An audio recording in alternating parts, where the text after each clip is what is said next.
bahay lang kayo. So ayan, ang withdrawal method natin dito is PayPal guys.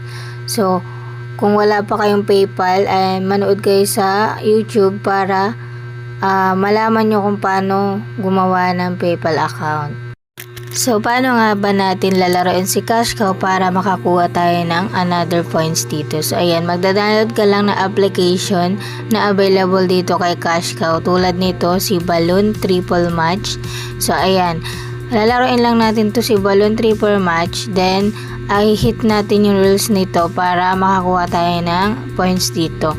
Halimbawa, ang sinabi din sa Cash Cow is kailangan mong maka level 10, maka level 20 para makakuha ng coins. So gagawin natin yun para pumasok dun yung coins natin dito sa application na to.